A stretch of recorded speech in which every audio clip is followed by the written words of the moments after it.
I remember this guy. Killed prostitutes. Almost killed me. Thought he might be a Clayface. That's right, the Claylist isn't dead. Why would you think that? Just because it's been almost a year? How dare you make such a logical assumption? It's not canceled, Sam. Greetings, comic lovers, and welcome back to Casually Comics, the channel where we chat all things comics, from reviews of comics new and old to history to anecdotes, really wherever our whims take us. Claylist, I know what you're thinking. It sucks that none of these Clayfaces so far have been serial killers. Well, worry no more, because Clayface number 7 is here to fix that. We need all types of Clayfaces. Now, as you just heard, this is Clayface number 7. So if you're new here, just jumping in at lucky number 7, we have an entire playlist of all the Clayfaces leading up to this point. Now, this entry is a special one, because up until this point, the Clayfaces have been interconnected in some capacity. But that is not to be the case with 7, who debuts in the relaunch of the Catwoman series in 2002. So get ready to see Catwoman take on Clayface, although he's not named as such until later on. But before we get started, I'm Sasha, and if you're enjoying this content, you know what to do. Hit that like button, hit the subscribe button, join us in this comic book journey. It's gonna be a good time, and we get back to things most of the time of recording. Clayface 7 brings the return of seeing an introduction as part of an overarching plotline, where he's only really at the end of issue 1. This Clayface was created by Ed Brubaker and artist Darwyn Cooke, and debuted in the aforementioned Catwoman issue 1 in 2002. This first arc sees Selina trying to get back in touch with who she is. She's receiving therapy sessions from Dr. Leslie Tompkins, who she's been referred to by Batman, who she doesn't know is Bruce yet. The Hush arc hasn't happened yet at that point, but it will within a year, and that will impact her run later on down the line. Selina returns to her post-Batman Year 1 Frank Miller roots in the impoverished East End of Gotham to a safe house she had set up years prior, to be met by a former companion, Holly Robinson. Holly has returned to the streets as a prostitute, and she informs Selina that someone is picking them off one by one out there. Knowing that this won't be a priority for the police, and that's not really something Batman would have time for, even if he does care, as it kind of falls out of his wheelhouse of the usual, supervillains and jokerness. Also, he has a bit of a rigid view about certain things in this continuity at this time. So she decides that she will redon her Catwoman mantle with a new costume. This one is meant to be sleek, high class, and practical. It has a zipper and a belt. So where is Clayface in this issue? Well, he's not fully seen. There is a string I just realized, and I'm sorry about that. It's bothering me. He's not really seen, but we do know who he is in the issue, or at least he's introduced. He is the man at the comic start who picks up a hooker who is really into him because of how handsome he is. She even gives him some kisses, which she says she doesn't normally do. The evening quickly takes a turn when she suddenly turns around in fright and exclaims that she doesn't know what's happening to his face. We don't see what it is, but she's horrified. Don't look at me. I said stop looking at me. Stop looking. Oh, God. No. The next issue, number 2, he's at it once more and still using the same car. Up your game, Clayface. Catwoman is investigating and learns details about the horrific state the women were found in. Suffocated, bones broken, organs pulverized. Oh, God. No. Please, make it stop.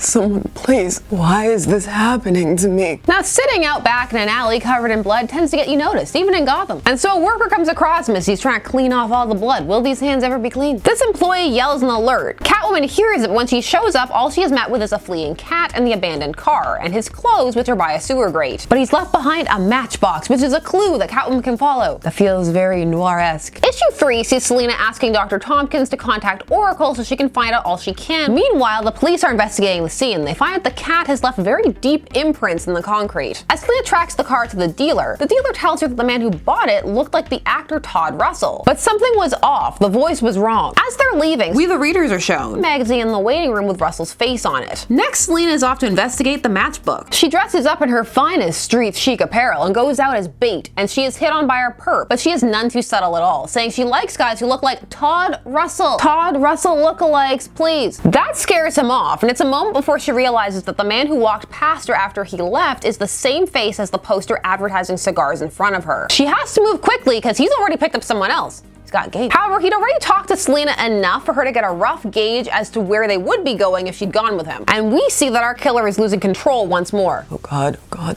Don't let it happen again. It's okay. It's gonna be just fine. Just maintain control. He's been in the back freaking out for a while, so his companion goes to check on him. What she sees sends her screaming, which alerts Catwoman, who wants answers. Issue 4, and the first one to have a cover that isn't just Selina posing. She's stepping in Guck, the Guck of Clayface. Anodyne conclusion. Anodyne means something deliberately inoffensive, or it's also a painkiller. I'm not sure if either fully fits in this scenario, but do go on. I just thought I got to use the word anodyne. I'm still waiting for a good opportunity to use the word encumbrance. Someday. One day we'll have a moment to use it. As Selina stands over not Todd Russell, but he never gets another name, so we've got to stick to that, his face warps, changes, and she realizes that he was the cat that night. It's a reveal that, while obvious, was well established. The details were all there for you to follow. And it's of course a nice tie-in that he took the form of a cat and she's Catwoman. He was prepared to be a villain for her. How long have you been able to do this? He says that he can't remember, that he doesn't really remember anything. Not even his own name or what he really looks like. He just remembers wandering the street and people fleeing from him because of his face. He says that all he knew was that something was wrong. From what he remembered about himself, he was handsome. Guess he's ready to marry Lois Lane with that kind of detailed recollection. Whole life implodes. Only sense of self retained? Handsome. He tells her he only remembers vague flashes of his life. A war, being injured, memories that we see as him being experimented upon. But why did he do it? Why be Clayface the Ripper, or well, the Crusher? He says he didn't mean to, that he just remembered being hot and people looking at him and him liking that and wanting to experience that again. That was a feeling that he was missing, and so he was seeking it out. I just wanted to be looked at like that again. He says the encounters would start well, but then he would lose control. He couldn't maintain the face, and then they would scream because, you know, he turned into the Incredible Melting Man. I was just trying to get them to stop, and I couldn't stand the way they were looking at me. Selina is actually sympathetic to all this and says she knows somewhere he can get help. She doesn't mean Arkham, does she? That place has the worst track record. But she says that he's gonna have to trust her. This triggers a flashback for him and he lashes out. Liar! Selina is able to cut through him with her toe knife, but he's able to reattach the limb quite easily. But she remembers the best advice in these scenarios: go for the head. And she decapitates him and puts his head in an icebox. His body makes a last-ditch attempt, but ultimately implodes. Which is good, because sometimes in these situations, the body can still operate independent. I've seen Reanimator. So she puts him on ice, goes and gets Batman, and is like, here, you deal with it. I don't want to. Please.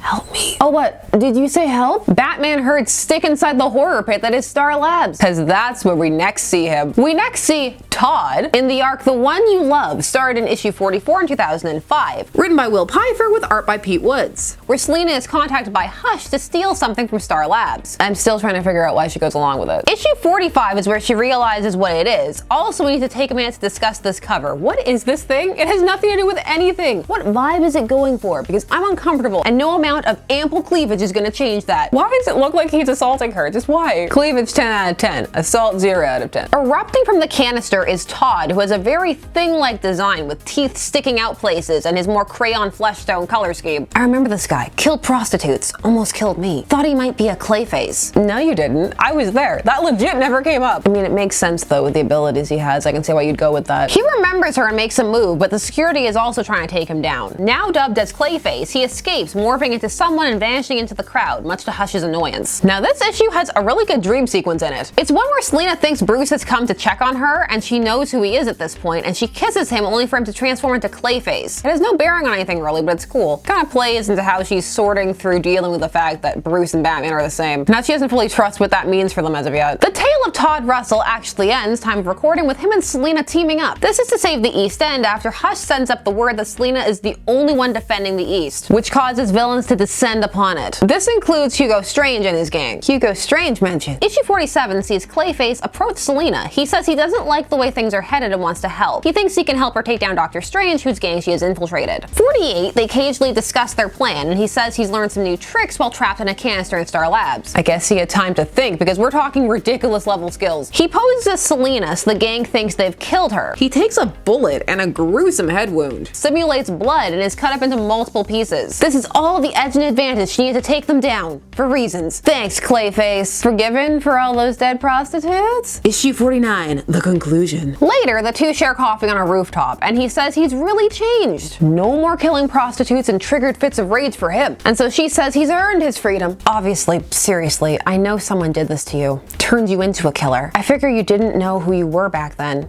but you're starting to find out now. I mean, they may have turned him into an accidental Clayface, but they didn't turn him into a killer. If Selina says it's okay, I guess it's okay. It's not okay. Plenty of people who don't know who they are aren't killing sex workers, Selina. This is an odd stance. Do me one more favor, okay?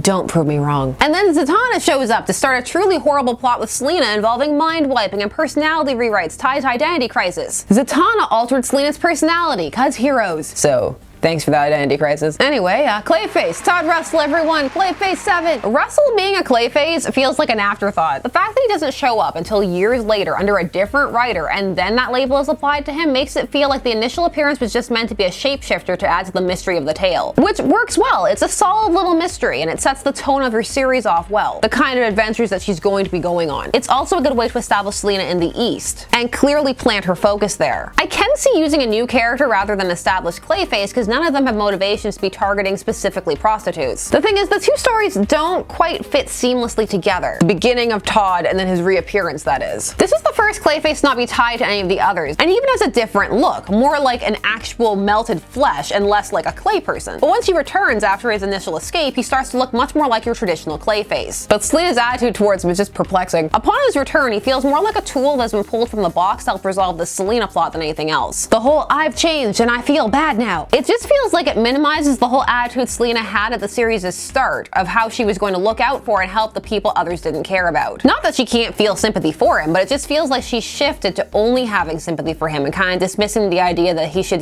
pay for his crimes. Maybe she felt that those years in the canister was enough. I mean, he wasn't doing nothing in there. He learned all kinds of amazing Clayface skills. He meditated a lot in the can. Todd's Clayface is very much tied to the Catwoman tale he hails from. He could be used again, but it's one of those questions of why, to what end? There are so many other Clayfaces in existence, and some have already been popping up again, time of recording. And some of them haven't had their potentials fully explored either. Lady Clay. And Cassius. Also Preston. I like Clayfaces, that's why I have a Claylist. There were some interesting elements to Todd. The whole only remembering he was handsome and yearning to be looked at again, seeking to recapture the only positive thing he could remember from his past, as superficial as that may be. It would have been interesting to see that explored more before hopping straight to the hooker murder. But again, he was created more as a tool for the story, not as the focus. He never even got his own name. Let's name him. What do you think of the 7th Clayface? The Claylist is back. Share your thoughts down below. Maybe he's returned. If he has, tell me where. While you're down there, please do all the YouTube things. Like, share, comment, subscribe, and hit the bell notification so you never miss a vid. Thanks so much for taking this time today spent discussing comics with me. I always appreciate it. I will see you again soon. Bye-bye. Claylist.